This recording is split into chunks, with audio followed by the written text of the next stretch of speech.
하나님의 말씀 시편 119편 113절로 128절이 되겠습니다. 한 절씩 교독합니다. 내가 두 마음 품는 자들을 미워하고 주의 법을 사랑하나이다. 주는 나의 은신처요 방패시라. 내가 주의 말씀을 바라나이다. 너희 행악자들이여 나를 떠날지어다. 나는 네 하나님의 계명들을 지키리로다. 주의 말씀대로 나를 붙들어 살게 하시고 내 소망이 부끄럽지 않게 하소서. 나를 붙드소서. 그리하시면 내가 구원을 얻고 주의 율례들에 항상 주의하리이다. 주의 율례들에서 떠나는 자는 주께서 다 멸시하셨으니 그들의 속임수는 허무함이니이다. 주께서 세상의 모든 악인들을 찌꺼기같이 버리시니 그러므로 내가 주의 증거들을 사랑하나이다. 내 육체가 주를 두려워함으로 떨며 내가 또 주의 심판을 두려워하나이다. 내가 정의와 공의를 향하여 싸우니 나를 박해하는 자들에게 나를 넘기지 마옵소서. 주의 종을 보정하사 복을 얻게 하시고 교만한 자들이 나를 박해하지 못하게 하소서. 내 눈이 주의 구원과 주의 의로운 말씀 사모하기에 피곤하나이다. 주의 인자심대로 주의 종에게 행하사 내게 주의 율례들을 가르치소서. 나는 주의 종이오니 나를 깨닫게 하사 주의 증거들을 알게 하소서. 그들이 주의 법을 폐하여 싸우니 지금은 여호와께서 일하실 때니이다. 그러므로 내가 주의 계명들을 금 곧 순금보다 더 사랑하나이다. 그러함으로 내가 범사의 모든 주의 법도들을 바르게 여기고 모든 거짓 행위를 미워하나이다. 아멘. 오늘 본문은 22개의 연으로 구성된 시편 119편의 바로 15번째, 16번째 연이 됩니다. 113절 보시면 내가 두 마음 품는 자들을 미워하고 주의 법을 사랑하나이다 라고 시인은 고백하고 있습니다. 여러분, 두 마음을 품는다는 것, 이 두 마음을 품는다, 우리 마음 속에 마음이 두 개란 것, 이게 뭐겠습니까? 두 개가 아니라 사실은 마음이 나뉘어져 있다는 것입니다. 그래서 나뉘어졌다는 것은 A에게도 가고 B에게도 가는, 이게 나눠진 것 아닙니다. 우리는 두 마음을 품었다 하면 양다리 걸친 걸로 생각하는데 아니에요. 마음이 나뉘어져서 완적으로, 원래는 그렇게 하면 안 되는데 마음이 딱 나뉘어지면서 완전히 다른 곳으로 마음이 향하는 것, 그렇지만 겉으로는 안 그런 척하는 것, 이게 바로 divided mind, 마음이 두 개로 나눠졌다라는 말입니다. 우리의 마음은 정상적이라면 하나님께 맞춰져야 됩니다. 하나님과 우리 사이에 그 어떠한 것도 있어서는 안 됩니다. 이것은 부부관계도 관계도 마찬가지입니다. 오직 남편과 아내, 아내와 남편 두 사람만 있을 뿐이지 그 사이에 다른 것이 끼어들어서는 안 되는 것입니다.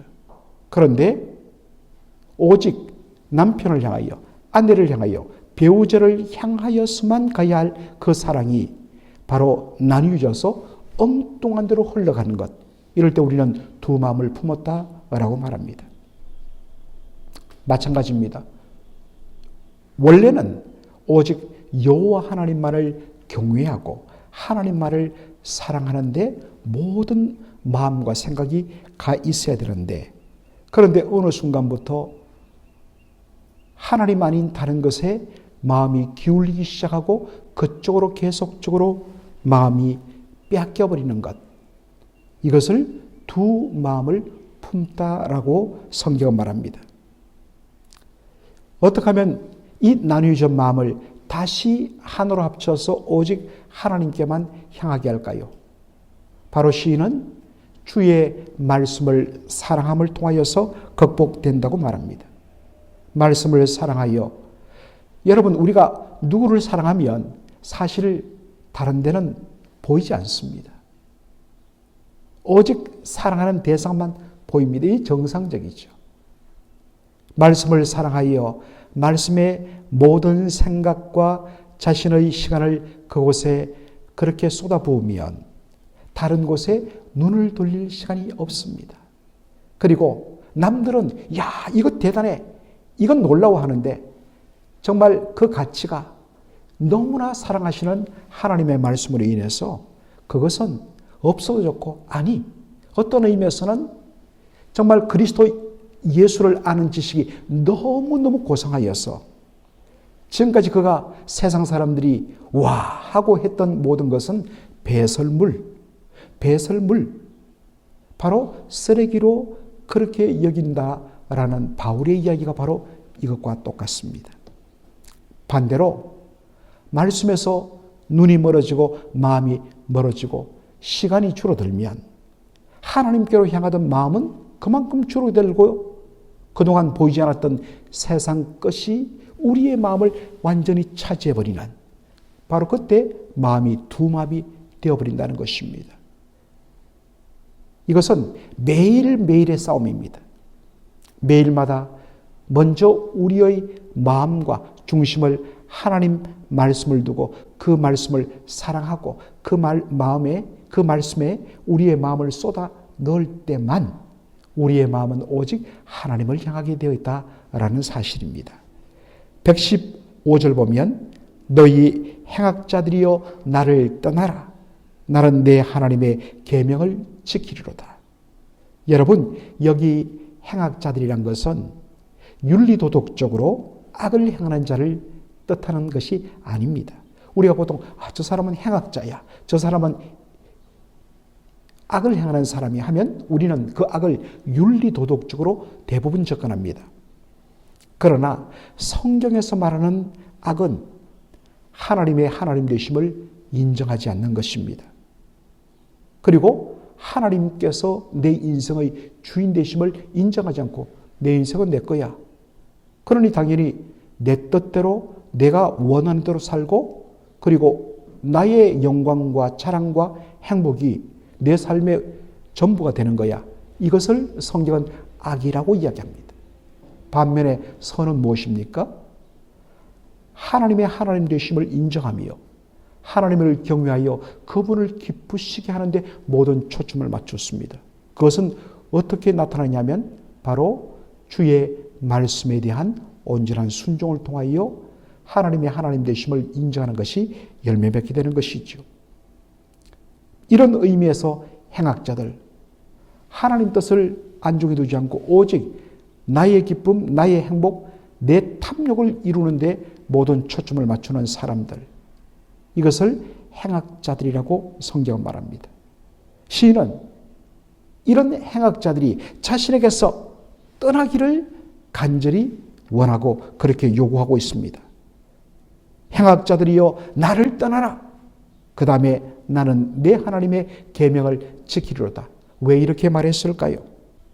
이것은 바로 모든 삶의 중심을 하나님께 두지 아니하고 오직 자신의 그 욕망과 자신의 삶의 기쁨만을 바라보는 사람들이 하나님의 말씀을 따라 살아가는 이 시인에게 와서 그렇게 유혹을 합니다.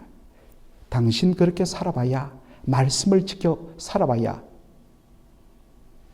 아무 남는 것이 없잖아. 그냥 우리처럼 그저 나의 행복, 나의 기쁨, 내가 하고 싶은 대로, 우리 인생 기껏해봤자 70년, 80년 길어봤자 이제는 100세라고 하지만은 그 짧은 시간 왜 그렇게 살아야 돼? 라고 그렇게 유혹을 합니다. 그럴 때 단호하게 시인은 말합니다. 너희 행악자들이여 나를 떠나라. 여러분, 유혹을 이기는 것은요, 단호하게 반응한 것에서부터 시작합니다. 아니면 적극적으로 아니라고 딱 이야기를 해야 합니다. 머뭇머무리는 순간에 쑥 파고드는 것이 유혹의 특징입니다. 이러한 속삭임, 이런 달콤한, 야, 나 혼자 이렇게 잘 믿는다고 무슨 소용이 있어? 그리고 오히려 이렇게 내가 하나님 기뻐하시는 삶을 산다고 하지만은 하나님께 기쁨이 되는지는 모르겠지만 나는 늘 손해보고 있잖아. 이러한 마음의 유혹들이 들어오는 것입니다. 이럴 때 물리치는 방법, 아무리 우리가 안 돼 하더라도 유혹은 파고들면 파고들수록 우리는 어느 순간에 안 돼, 되는 걸 이렇게 되는 것입니다. 가장 좋은 방법은 뭐냐? 나의 어떤 마음의 레졸루션, 나만의 결단으로는 안 됩니다. 제일 좋은 방법은 뭐냐? 바로 신의 고백한 것처럼 나는 하나님의 계명들을 지키리로다.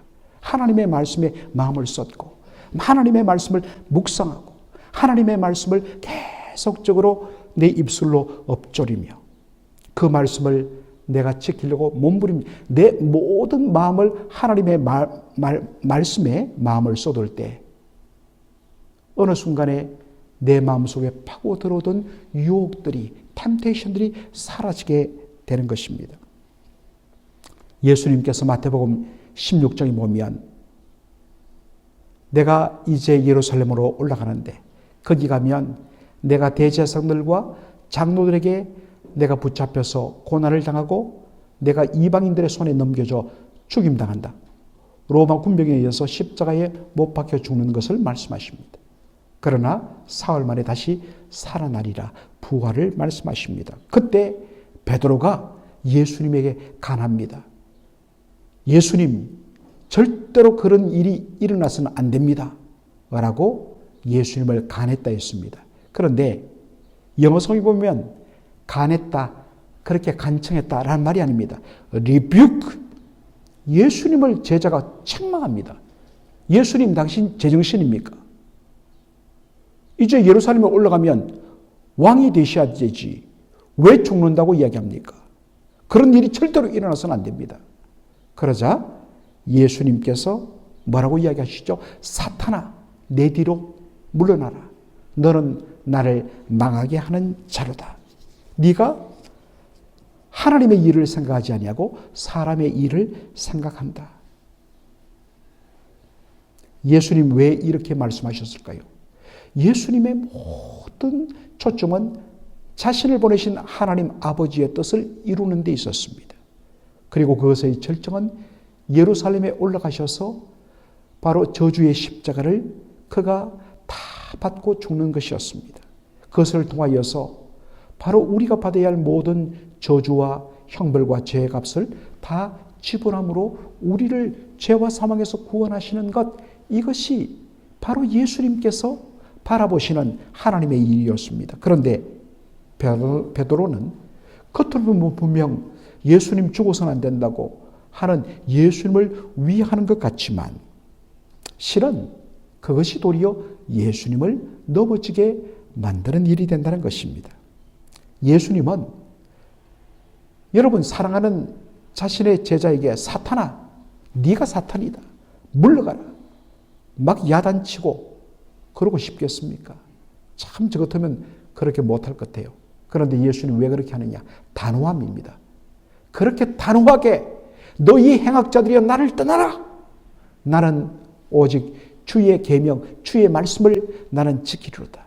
하나님의 말씀을 적극적으로 딱 붙들고 나를 이 땅에 보내신 아버지 하나님의 목적, 거기에 늘 초점 맞추지 않으면, 아니 예수님도 사탄이 다양한 방법을 통하여서 예수님을 넘어뜨리려고 하는 마당에 우리는 얼마나 쉽겠습니까?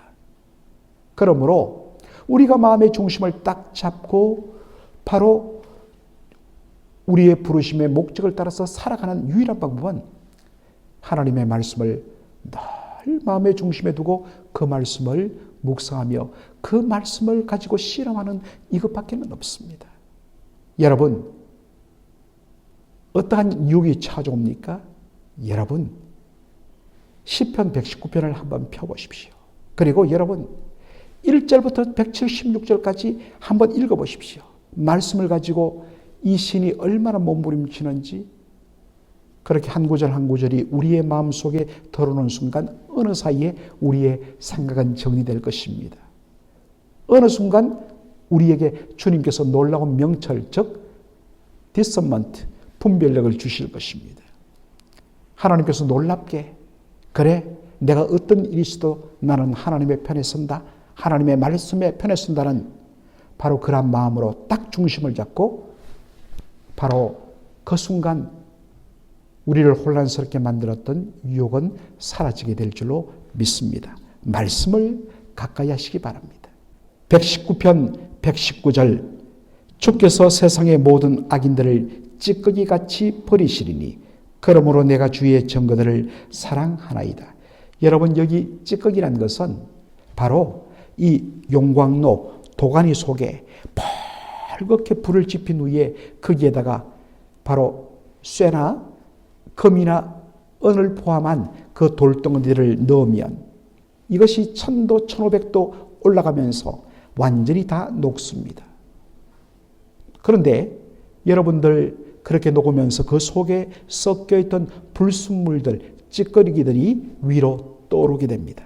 그러면 건져내고 더 강하게 불을 떼고 열을 가하면 그 속에 숨겨졌던 찌꺼기들이 또 떠오릅니다. 이것을 바로 반복하는 작업이 바로 은도가니에 7번 단련한 은 같다라는 표현을 씁니다. 7번 한다는 것이 아니라 7 완전수죠. 완전히 찌꺼기, 불순물들을 제거할 때까지 계속적으로 그 일을 한다라는 것입니다. 이것은 바로 시인은 이 그림을 가지고 장차 주님께서 악인을 심판하는 것으로 그렇게 연결됐습니다. 장차 주님의 심판대 앞에서 겉으로는 멀쩡한 것 같지만 아무리 포장해도 그 하나님의 엄중한 심판 속에서 바로 그 은과 금 속에 숨어있던 불순물들이 다 드러나고 제거되듯이 하나님께서 악인을 그렇게 제거하고 심판할 때가 온다는 것입니다. 여러분, 그런 말씀을 들을 때 우리는 좀 두렵습니다. 혹 내가 그런 사람 아닐까? 여러분, 그런 생각을 한다면 여러분은 염려가 없습니다. 물론 우리는 불완전하죠. 우리 안에도 찌꺼기가 있습니다. 그러나 본질적으로 우리는 하나님의 백성입니다. 그러므로 여러분들 주의 증거, 주의 말씀을 사랑하는 자들은 이런 염려를 할 필요 없다는 것입니다. 내가 말씀을 다 지켜서 완전해 절대 하나님 앞에 나는 선다. 그건 아닙니다. 그러나 이미 우리의 중심은 하나님을 사랑하는 하나님의 사람들이기 때문에 여러분 그런 염려하지 마시기 바랍니다. 123절 보면 내 눈이 주의 구원과 주의 의로운 말씀을 사모하기에 피곤하나이다. 여러분 여기 주의 구원이라는 것 여러분 이야기했지만 특별히 시편 119편에서의 구원이란 것은 어떤 위기에서 정말 죽음의 위기에서 건져내는 것을 말합니다. 우리가 생각하는 그런 죄와 사망으로부터의 구원이 아니라 위기와 어려움 가운데서 주께서 피하게 하시고 거기서 바로 끄집어내는 것, 건져주시는 것을 말하는 것입니다. 그러므로 여기 주의 구원을 바란다는 것, 이것은 바로 시인이 위기 속에 놓여 있음을 바로 의미하는 것입니다. 이런 형편에서 시인이 간절히 바란 것이 뭐냐? 주의 의로운 말씀입니다. 여기 의롭다. 특별히 여러분들 구약성경에서 하나님은 의로우시다. 의의 말씀 할 때 이 의는 이해하기 쉽게 말하면 어떤 정의 이런 개념이 아니라 우리로 말하면 의리입니다. 의리. 야, 저 사람 진짜 의리 있어. 뭐겠습니까? 한번 내가 돕겠다. 내가 당신 편에 서겠다. 그러면 뭡니까? 그 약속, 그 마음을 끝까지 지키는 것입니다. 다른 사람들은 딱 보고 내가 여기 있으면 손해보겠네. 떠납니다. 우리는 의리 없다고 이야기합니다. 그런데 손해볼 줄 알고서도 참 이것이 귀한 일이기 때문에 끝까지 함께하는 것, 이것을 뭐냐면 의리 있다고 이야기합니다. 하나님은 의의 하나님. 다른 말로 하면 우리 하나님은 의리로서는 하나님을 따라갈 분이 없습니다. 하나님은 어떤 일이 있어도 당신이 하신 말씀을 그대로 지키시는 분이십니다. 그래서 하나님은 의리의 하나님, 의의 하나님입니다. 시인은 바로 의의 하나님, 의리의 하나님이 하신 그 약속의 말씀을 붙들고서 하나님의 구원을 사모합니다. 주여, 하나님 그 약속하신 그 말씀은 의의 말씀입니다. 하나님은 절대로 이 약속을 어기실 분이 아닙니다. 주여, 주께서 약속하신 그대로 위기를 만난 주의 백성들을 그냥 두지 않고 내가 반드시 건지리라 하신 주의 약속의 말씀 하셨지 않습니까? 그 말씀대로 이루어 주옵소서. 여러분, 기도할 때 바로 그러한 말씀을 붙들어야 됩니다. 그러한 하나님의 불변의 약속의 말씀을 붙들고 기도하기 위해서는 뭡니까? 내가 그 말씀을 알아야 되죠. 그 말씀을 묵상하고 그 말씀을 붙들면 벌써부터 마음에 힘이 생깁니다. 그 말씀을 의지하여서 하나님 앞에 내어놓으며 하나님 약속하신 대로 이 위기 속에서 저를 구원하여 주시고 건져 주옵소서. 정말로 그때 얼마나 마음에 담대함이 일어나는지 모릅니다. 이게 성도의 능력입니다. 124절에 보니까 주의 인자심대로 주의 종에게 행하사 내게 주의 율례들을 가르치소서. 하나님의 인자심, 하나님의 정말로 변함없는 놀라운 사랑, 그 하나님의 인자를 시인은 구하고 있습니다. 하나님께서 자신에게 하나님의 인자와 자비와 긍휼과 하나님의 놀라운 사랑 그리고 하나님의 도우심을 그가 구하는 이유는 뭡니까? 그것을 통하여 더 주의 말씀을 바로 배우기 위함입니다. 하나님 말씀 틀림없다. 하나님 말씀이 왜 진리냐면 하나님께서는 그 말씀 그대로 바로 이루시는 분이기 때문이다. 이걸 맛보고 체험하면요. 그 다음에는 말씀을 보는데 얼마나 즐거움이 생기는 줄 모릅니다. 그리고 모든 하나님의 말씀에 대하여 더 신뢰가 갑니다. 그렇지. 이 말씀 진리야. 하나님은 이 말씀 그대로 행하시는 분이야. 이게 바로 말씀 체험입니다. 이런 은혜가 말씀을 읽고 묵상하고 그 말씀을 암송하는 여러분에게 놀랍게 경험되어지는 그러한 삶이 되기를 주의 이름으로 축원합니다. 아멘. 아버지 하나님 은혜와 사랑을 감사드립니다. 시편 119편 한 절 한 절이 주의 진리의 말씀이요. 그 한 절 한 절이 하나님의 말씀을 체험한 시인의 놀라운 사랑 고백이며 간정인 것을 저희들이 매일마다 확인합니다. 아버지 하나님, 저희들의 마음속에 하나님께로 향했다가 하나님을 떠나 세상 것으로 다른 곳으로 향하던 우리의 나뉘어진 두 마음이 다시 하나님께로 향하게 하여 주옵소서. 지금 우리 사랑하는 성도들 마음속에 어떠한 템테이션, 유혹이 일어나고 있습니까? 아버지 하나님, 담대하게 그 유혹에 대하여 예수님의 이름으로 대적하고 그리고 우리의 마음을 하나님께로 온전히 쏟고 향할 때에 이 유혹은 어느 사이에 사라질 줄로 믿습니다. 말씀으로 승리하는 저희들 되게 하여 주시옵소서. 예수님의 이름으로 기도합나이다. 아멘.